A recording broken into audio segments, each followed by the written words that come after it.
serving as a record of what I was doing. And I became very interested in this process of documenting life as I was living it. But I also began to feel limited by the fact that this was only my view of the world, my view of experience, and I was looking for something a little bit more broad. So around this time, I became interested in collecting not only my own artifacts, but also the artifacts of other people. So I started collecting found objects, and these were often photographs and notes and letters that I would find lying on street corners. This is a photograph I found in the street in New York City about 7 years ago, and it's a torn photograph, and on the back it says, "To Judy, the girl with the Bill Bailey voice, have fun in whatever you do," and then you can't see the rest. And there was something that I found really moving about having this partial glimpse into somebody's private life, and I actually find it more moving than a full glimpse into somebody's private life. And I think there's something very tantalizing about that partial view of things. It's that idea of going down a city street at night and peering into lit windows. Or in a horror movie, the killer is always far scarier before he actually reveals himself than after he reveals himself. A woman in lingerie is far sexier than a woman with no clothes on. So, all of these things, I think, are testament to the tantalizing power of the partial glimpse. And that's something that plays a big role in a lot of the work that I do. So, also around this time, I began studying computer science. I was studying at Princeton University in the States. And I began to notice that a lot of people's artifacts, the kinds that used to get left in street corners, were now getting posted to websites. And this was happening in a very large scale, as we saw a moment ago through the photos and demonstrations. And I became very interested in studying these footprints that people were leaving behind that told stories of their human lives, but did so in this secondary way that involved surveillance and artifacts of expression. So I started to write computer programs that study very large sets of these online footprints to try to understand things about the people that left those footprints. So one example of that is a project called We Feel Fine, which is about a year old now. And this is a project that scans the world's newly posted blog entries every 2 or 3 minutes, searching for occurrences of the phrases, "I feel" or "I am feeling." And when one of those phrases is found, the full sentence is collected up to the sentence boundaries. So that might be something like, I feel cold because it's rainy in Amsterdam, or I feel tired because I didn't get much sleep on the flight over. And anytime somebody posts a sentence like one of these, that sentence would get collected and added into this growing database.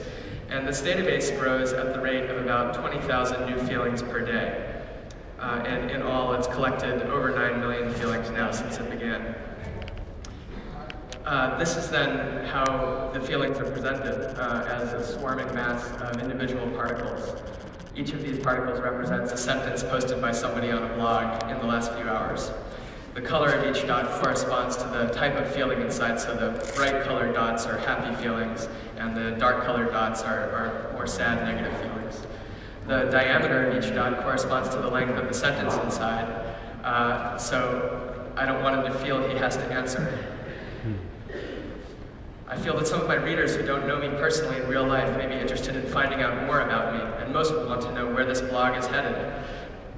So these are all statements that people have written on their blogs. I can tease you like hell, and then please till ye feels in heaven. Yeah. So you see that these dots start to exhibit human qualities. They exhibit things like curiosity. Right now, some of them are clustering around the cursor. They also exhibit things like fear. So if I click the background, the ones will run away from the cursor. And this is very important to me in the work that I produce, that the way something is expressed visually corresponds to the nature of the thing being expressed. So in this case, since these dots represent human lives, they have to possess these human qualities, but albeit in a very abstract form. So there's a few different movements in this piece. This one is called Madness. The next one is called Murmurs, which causes all of the dots to rise to the ceiling, and then one by one they join this scrolling list. I feel like he appreciates my love more than anyone else in the world. I feel like I'll die if I had to go a day without seeing you. I was someone in the UK a few hours ago. So any of these can be clicked, and you can go out and connect with the blog post from which these sentences were taken. The next movement is called montage, which causes all of the feelings that contain photographs to form a grid. So in this case, if a blog post contains the phrase "I feel" and also contains a photograph, they will be connected together, and then this photograph will be said to represent one person who feels that way. And any of these can be opened up.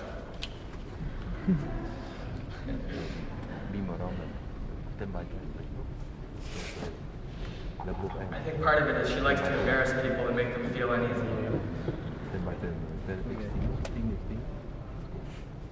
I woke up feeling sick and weak. Any of these can be saved. When that happens, they join a collaboratively edited gallery on the website that the viewers of this piece evolve over time. So there have been thousands of these montages that have been saved and emailed on to friends, and when that happens, they automatically join this gallery. So in some sense, the viewers of the piece can also become the curators of the piece.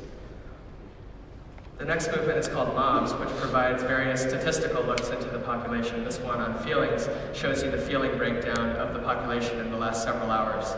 So the most common feeling right now is